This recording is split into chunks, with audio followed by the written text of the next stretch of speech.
Hi friends, வணக்கம். கருப்பு கவுனி லட்டு செய்யலான் இருக்கேன் நான். ஸ்நாக்ஸ் ஐட்டம் இது கருப்பு கவுனி. இது நல்லா பொரிய வறுத்துக்கணும். இதோட ஏலக்காய் போட்டுக்கலாம்.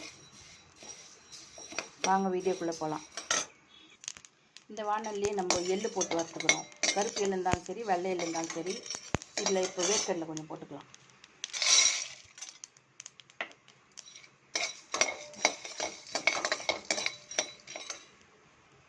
இதெல்லாம் கொஞ்சம் ஆறணும் மிக்சியில் பொடி பண்ணிக்கலாம்.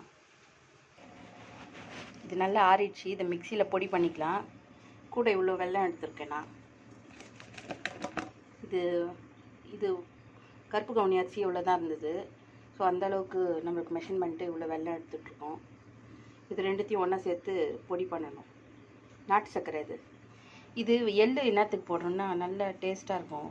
வாசனையாக கம்மன்னு வறுத்து போட்டதுனால நல்லாயிருக்கும், சாப்பிட்றதுக்கு நல்லாயிருக்கும். வாங்க பார்க்கலாம். இதெல்லாம் மிக்ஸ் ஆகிடுச்சு. இப்போ கொஞ்சம் நெய் விட்டுக்கலாம். அப்போ தான் நல்லா பிடிக்கிறதுக்கு வரும். நம்ம கருப்பு கவுனி லட்டு ரெடி ஆகிடுச்சு பாருங்கள். ஒன்றும் பிரமாதம் இல்லை இது செய்யறதுக்கு.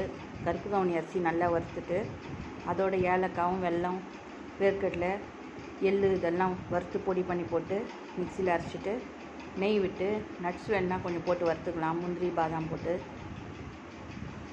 லட்டு பிடிக்கலாம். இது கொஞ்சம் அதாவது லட்டு பிடிக்க வரலன்னா நெய் நிறைய ஊற்ற முடியாது. அதனால் நம்ம என்ன கொஞ்சம் வெந்நீர் வச்சுக்கலாம்.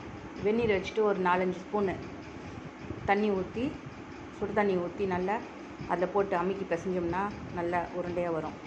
லட்டு பிடிக்கிறதுக்கு நல்லாயிருக்கும். ட்ரை பண்ணி பாருங்கள். குழந்தைங்க நல்லா விரும்பி சாப்பிடுவாங்க, பெரியவங்களும் சாப்பிட்லாம். ஓகே ஃப்ரெண்ட்ஸ், அடுத்த வீடியோவில் பார்க்கலாம். பாய்.